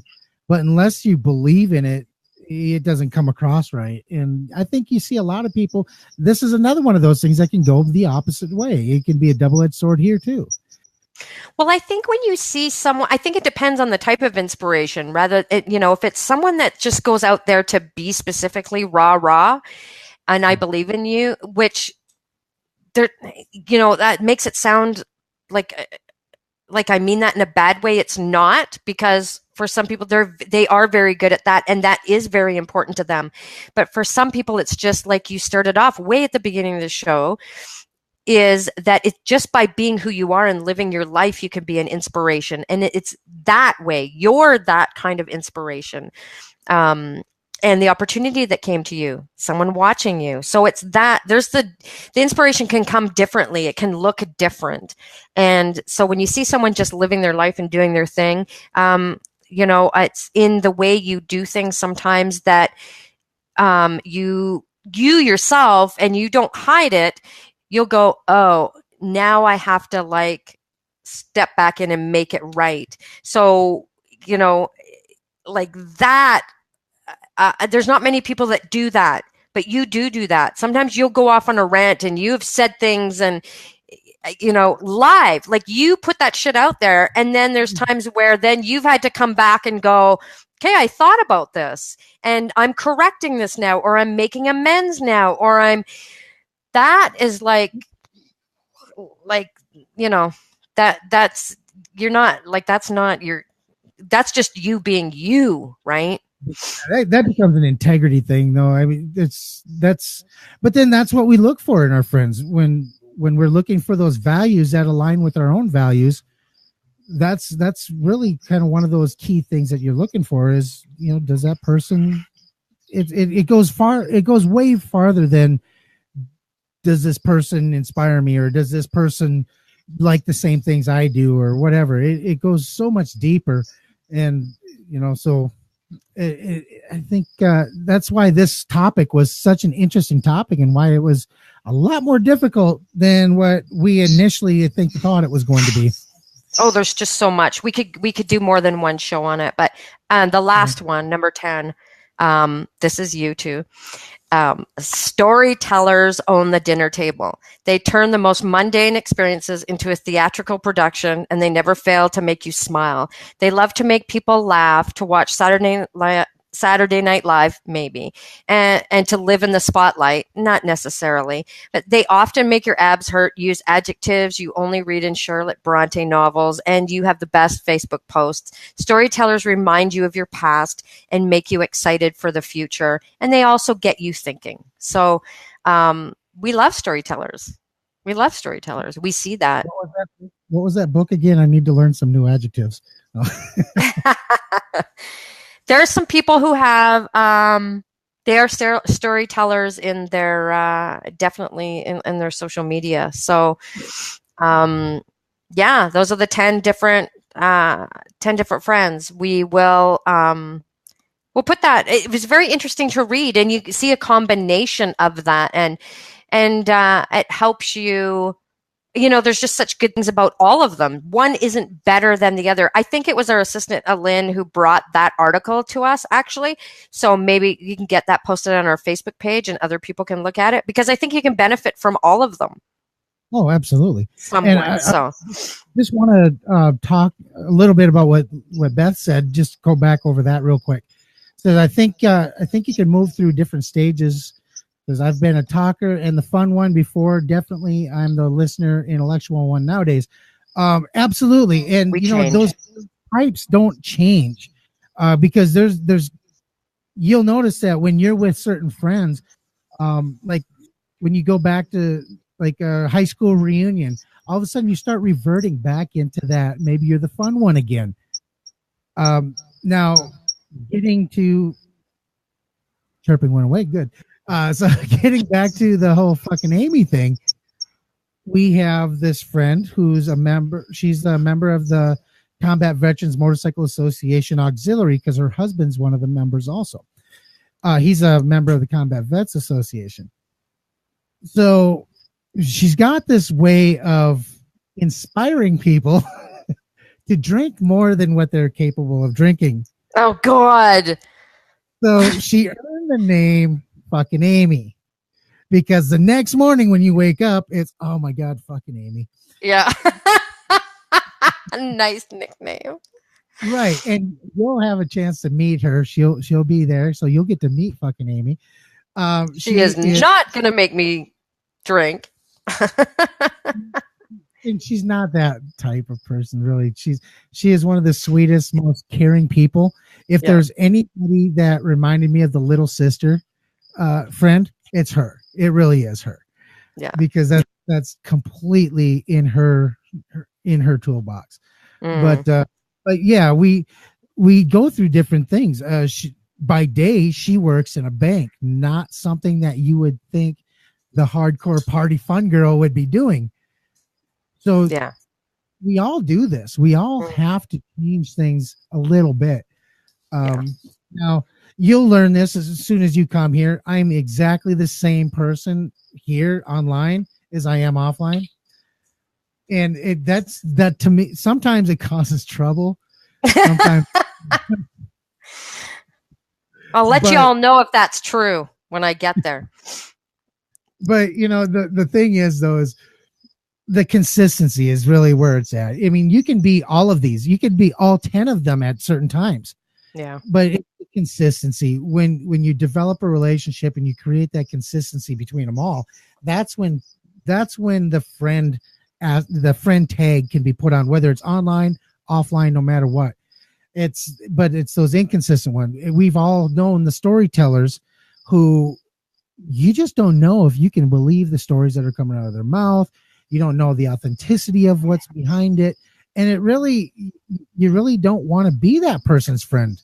That's who they are, though. That's the type of person they are. Can you accept some BS with your chocolate mousse? I don't know, but yeah. But that's you got to weigh it all out. Yeah.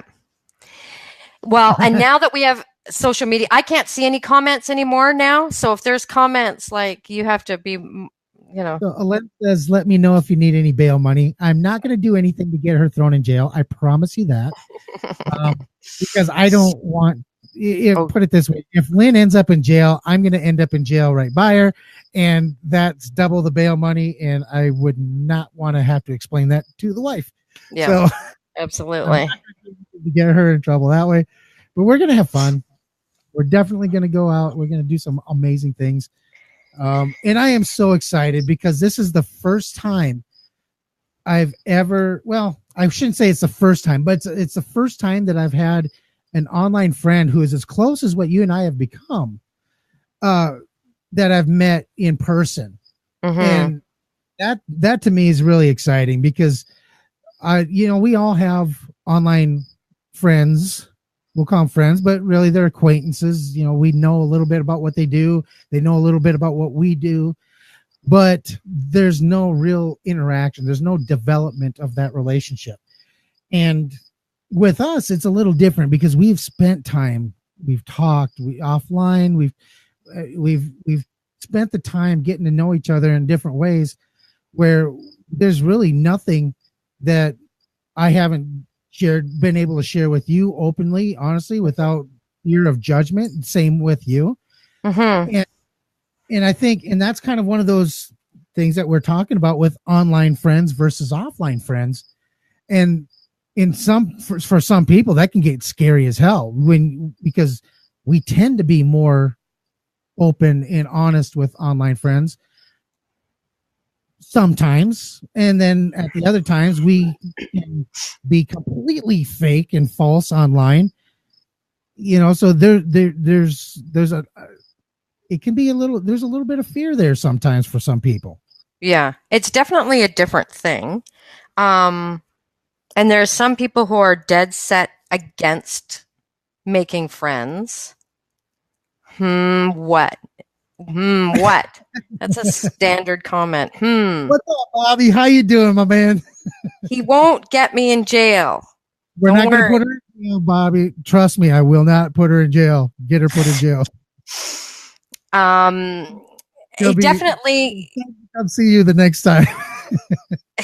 he'd kick your ass if I um yeah, it definitely, but I think, you watch people and you get to learn what type of people they are. And people can say, oh no, they won't date people that they meet online, or you have to meet them in person. But just because you meet someone in person first doesn't mean that you're automatically going to know them any better. You have to Right. get to know people, whether you've met them online, whether you met them in your own city and you get to know them. They can lie to your face when you meet them face to Oh, yeah. face.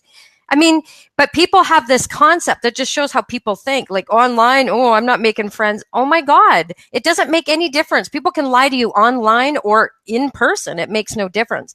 But I think when you get to be friends with people and you see what they're like, you see what they post, you get an idea of the way those people are. Now, and you and I've been on have been online for a long time, so we get to see the way people are. The first thing I ever did, and this was a long time ago now, part for business because I was fairly new online, but also because I like to meet people locally. I was friends with a lot of people on Facebook but I had never met them personally. So I like rented this space. There's this room at this back of this coffee shop, and I rented it. I reserved it on one Saturday, had like an open house, and I created an event and I put it out there, and it was Facebook friends I'd never met. Come and meet me in person. If you're interested, come and meet me. Let's talk. And come and meet my friends, like meet each other, make new friends. It was hugely popular, and people actually talked about it when I met people later on. Oh, you had that Facebook friends I've never met event. And I got to know people really well. And, that was sort of a personal thing, and it was sort of a business thing. But I haven't had a chance to meet a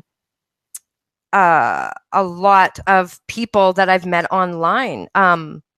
Outside of that, like I think probably Bobby was the first person, right? We had met because of work with the radio thing, right? So, but I had seen the way he was online for a while. I saw the type of person that he was, and then I got to meet him exactly the same. So then now I'm going to get to meet you, and hopefully I'm just going to get to meet more and more people because Hopefully you'll actually be able to settle this, this whole concept of, okay, so let's frame this first. I got to frame this because this is the only way anybody will understand.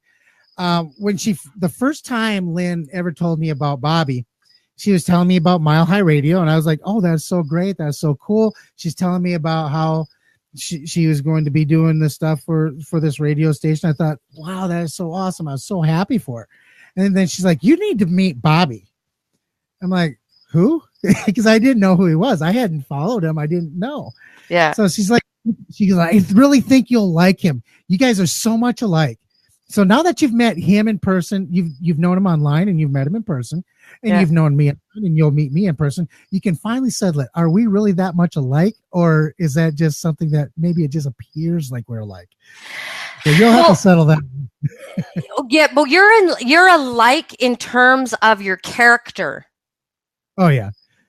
Not like other things. You are very much different, both of you, but in terms of character, like you're both very much of integrity and doing the right thing, and you have morals and you have standards, and you both guide yourselves in the way you do business, the way you deal with people, all of that. You're very, very similar in your character. I can trust both of you. And I could tell that from him, but I could tell that from you because we hadn't really interacted much before we started our show. But not really. No, we were just Facebook friends, and we were in the same Facebook group for podcasters.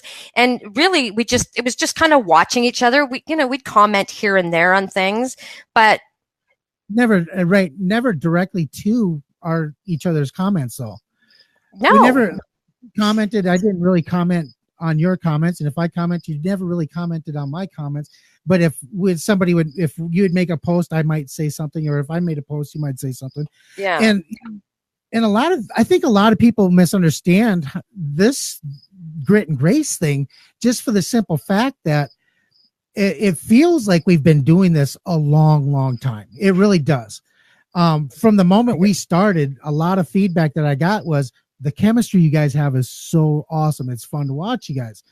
But realistically, our first time ever doing a show, you were a guest on my show when we were talking about trends, things that we thought it was at the end of 2016. Yeah. So it wasn't hey, you're my friend, come on my show. It was me asking for somebody to come on and give their opinion. And it was from that experience that it absolutely blew me away how you were able to own that space that you occupied on that show. And it was really a shot in the dark when I sent out the, hey, do you want to do a show together? So it wasn't yeah. like So our friendship grew through that. We were like, yeah, we weren't like, you know, some people might think we were really good friends that decided to do a show together. So, I mean, and the reason why I brought that aspect up is because of something Sonia just said. Says, I think sometimes people have been burnt so many times that it inhibits people from making friends. Well, oh yes, did I get freaking burnt business wise? Yeah, burned. You were just coming off of a bad burn, just coming off like within a couple months. So, oh yeah, I got screwed big time business wise. Yeah.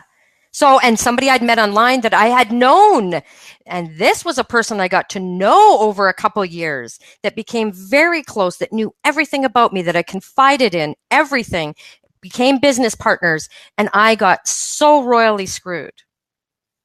So, you know, but that could have happened in real life too. So this just goes to show, you know, you watch people and see how they conduct themselves. And I've had that happen in real life in my roofing business. And we've talked about this before in another show where I started a business with a friend, somebody that I was close with, my offline friend. Yeah. And ended up getting sued and losing my company because he made a mistake and wouldn't own up to his mistake. So you get screwed just as bad online as you do offline when it comes to things like that. And if you know, I always look at it, maybe I'm just an optimist at heart or whatever, but I always look forward to my next mistake because you're going to learn so many cool things. You're going to be able to experience so many cool things. Even though it doesn't always work out, you're still going to have some great moments that you can look back at and say, wow. Absolutely. What I'd like to know from people is, you know, and anybody watching, have you made some really good, profound friendships with people? Hang on one second. Talk. Yeah. And we're not talking about the people that you have those online flings with. You know, we all know what those are. You know, the little dirty messages back and forth sometimes that seem innocent enough, but don't end up to be so innocent. Anyway, but and to get back to what you were saying, Beth, yes, we are going to be doing live Grit and Grace here in Rapid City. So if you're going to want to check that out, because this will be the first show. This is just the first step of where Lynn and I have actually seen, you know, where we've envisioned Grit and Grace going. We want to be able to do some traveling throughout the United States, not just here in Rapid City.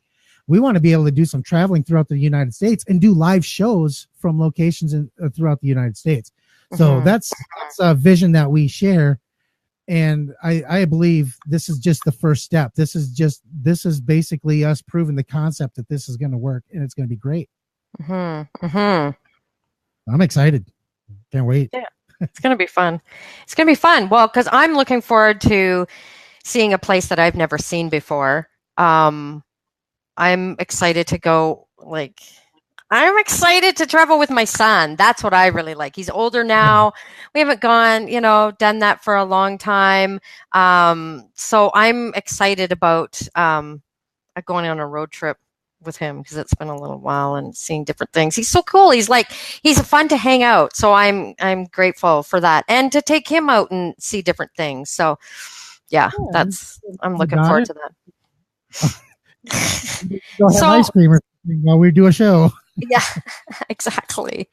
Yeah, I think that I've met some amazing people. I've had some people that were there for me big time, um, that I met online. I've had people that, God, sometimes have gotten me through that really rough situation I was just talking about. Yeah, I've made some online friends that have become better than in-person friends.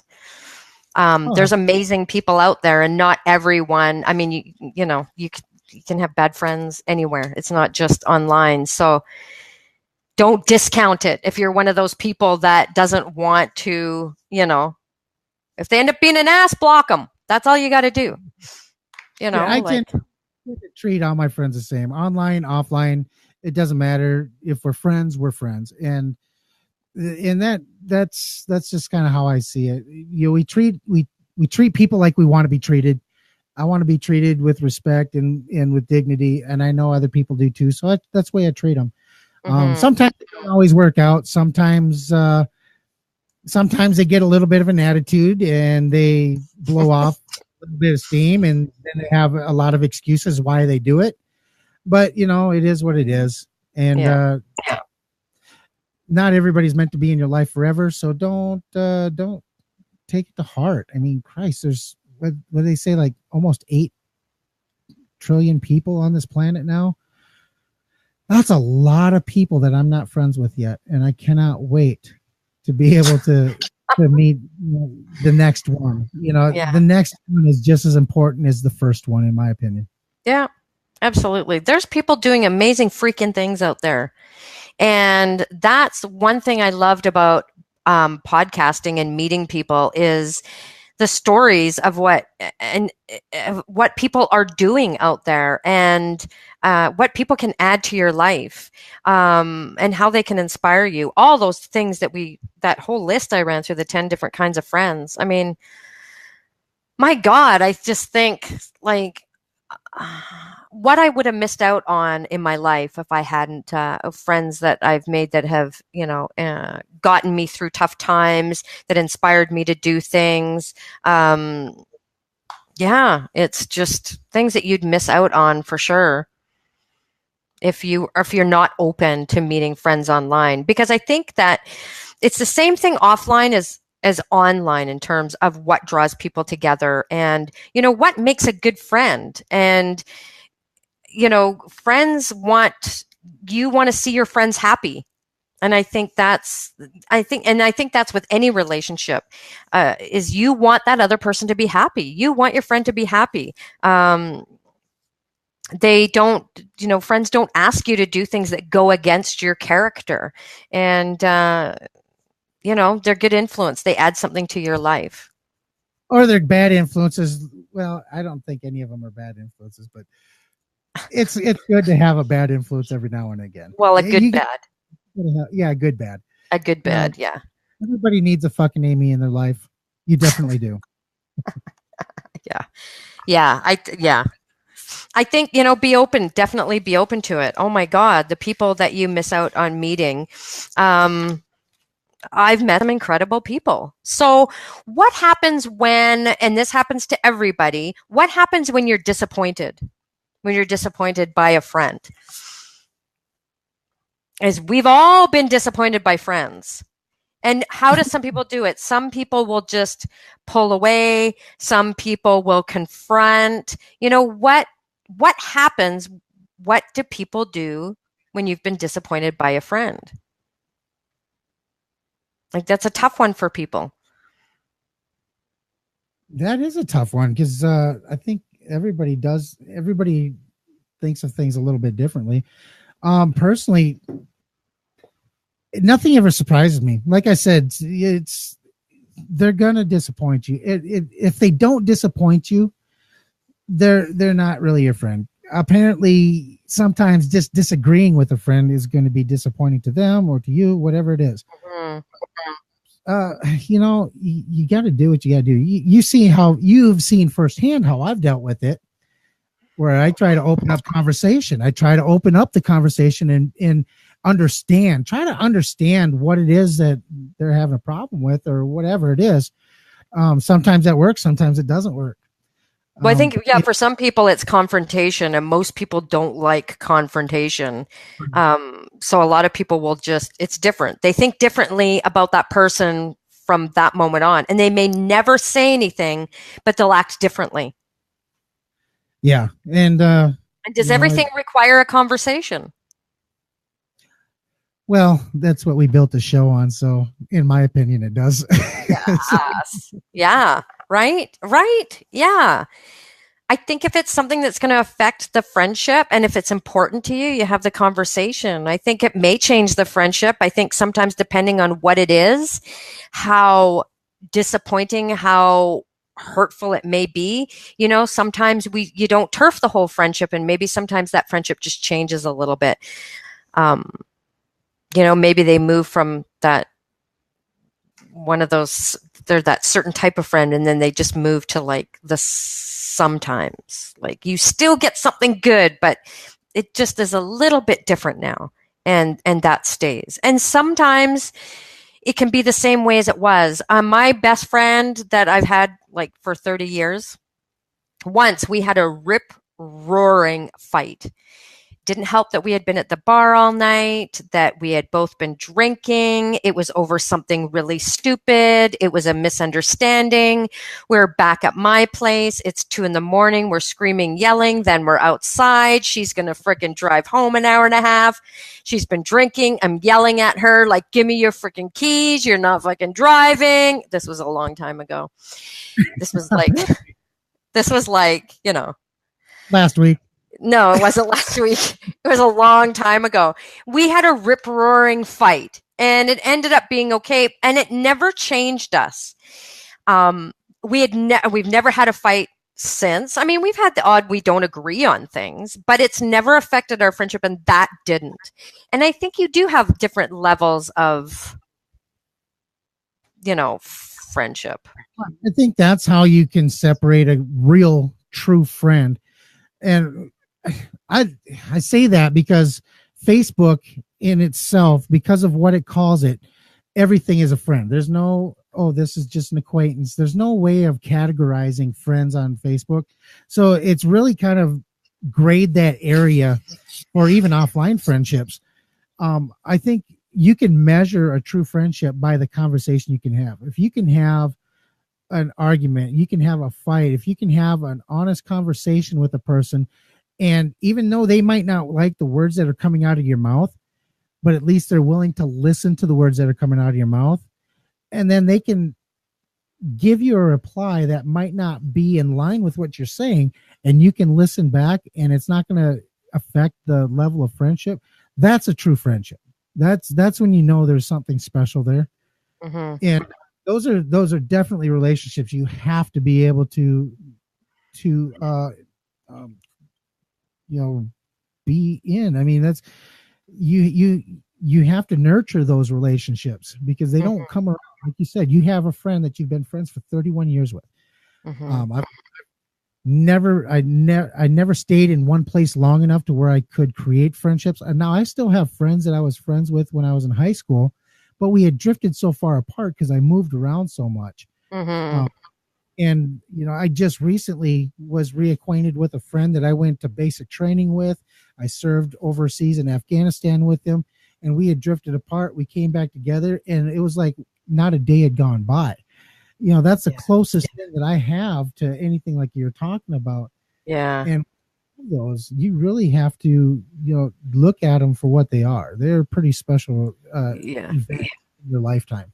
And they're definitely different, right? Like this friend, I mean, our friendship has evolved, but, we went from, 17 and 18 to like marriages and kids and things like that. We've gone through things. So, whereas we went from spending a lot of time together and living in the same city to, then I moved and then she moved to the city I was in. And then I moved from that city and she moved to like across the country for a little while. Like it's changed. We're not we could go 2 months without talking to each other, but then we could talk to each other and phone each other up and, hey, how's it going? And it's exactly the same. And we'll get together for a drink and appies. And, there is no keeping score. There is no expectation. It's like we're friends because we want to be. I've had friendships where it's like there's an expectation. There's, I phoned you last time, so you have to phone me, and I'm not going to phone you until, you know what I mean? Like, Right. Like there's expectations on it. So it's, there's different friendships, there's different levels. And I've definitely come to things sometimes where something has happened and it's bothered me and you don't know how to deal with it. And I've learned you act accordingly when you see something's happened or something has changed or they've disappointed you or they've hurt you, but there's other things you like. It doesn't mean you have to turf the whole thing. Don't throw out the baby with the bathwater. There could be some great other things about it. So maybe you just put them in a different section, a different pile or something. You know what I mean? Like, so then maybe they're not the one that you tell everything to anymore. It's, friendships do change and, but they are valuable. And I've always been one that I've always just had like a few, but I've also been the one that has brought everybody together. I'm the friend that, hey, friend, meet my other friend. And I bring people together. I'm that one that does that. So, and I have a close group close to me and that those friendships have changed too and evolved. And there's been a lot of disappointments from me becoming, more self-employed and not having a job, a regular that I go to. So their viewpoint has changed. So they have treated me different in the comments and things like, so, there's some hurt feelings. So things have changed. They have evolved. And it's but you got to stay true to who you are. And and maybe that just shifts a little bit on how that friendship is. And again, maybe some of them don't stay forever and they are just meant to go. So let's tie a bow on this one and let's wrap this up by saying this. We definitely know that this is a topic that we can dive into probably several more times. We're not probably going to do them back to back to back. However, we will be having to revisit this soon. There is so much chirping. Yeah, I guess I just need to shut up sometimes. I got to know when you're on a roll, girl. I mean, wow, absolutely wow. So maybe the chirping is telling me I should shut up, let you do all the talking. No, you have been huge. Inspiration for me and how to deal with things. And that doesn't mean that I'm perfect. I definitely not, I may not be the perfect friend, but oh my God, I love my friends and people matter to me. So, but the people that I meet online are very important to me as well. So. And that reminds me of the thing that I love to tell everybody. You don't have to be perfect to be a perfect solution. Yeah. Just be available. Just be who you are. And you know what? Yeah. Sometimes it doesn't hurt to have to go and ask. My favorite song was always Lean On Me when I was a kid. That song Lean On Me. Yeah, I don't like it. It's so overplayed. I'm sick of it now. I liked it way back then, but now it's so overdone. But anyway, I like the thought. There's a great message, Great message for sure. And that was always one of my favorite songs growing up. So, but anyways, folks, thank you very much for watching us. Please do go and check out our Facebook page, facebook.com/Grit and Grace TV. And if you have an idea for a topic and you just itching to hear us talk about something and it's something that other people would benefit from, please go on over to gritandgracetv.com and leave it in the comment section. We don't necessarily know who it is that's sending these things. So if you want us to give you credit for the topic, please put your name on it because it doesn't come into our email when you don't. Or if you have a question you want to hear us answer, but it's a question maybe you just don't want everybody else knowing that you asked it, go ahead and ask that too. It is completely anonymous, completely 100% anonymous. We don't know who it is. So if you got a question that you just need to have asked, but you don't want to put your name to it, you don't have to. Just go ahead and ask. And last but not least, do us a huge favor, and please leave us a review on our Facebook page and or on our Grit and Grace homepage. We'd love to know what you guys think. If there's something that maybe we need to do a little better, please let us know. We would love to be able to take that into consideration as well. Yeah, and take note, Wednesday night's new show night. So hump day, Grit and Grace. Just think of that. Hump day, Grit and Grace. Hump day, Grit and Grace. Now, last but not least, Sunday, keep a lookout. I leave on my road trip. I'm going to do Facebook Lives. Follow along. Here Tuesday, Wednesday, whenever she's here, as long as I've got her here, we're going to be doing show. Yeah. We're going to be from here together. It might just be laughing. Oh, yeah. It's probably it might just be fun. Laughing. But yeah. So there you go. Great. If I could get you to go to like a job site, get you a little pink hard hat, get you up there, just yeah. Okay. I don't see that happening, but anyways, whatever. So thank you everybody for watching. It has been such a pleasure to spend the last 2 hours with you. Please come back again next week. We love seeing you each and every time. Stay wild. Yeah. Getting excited.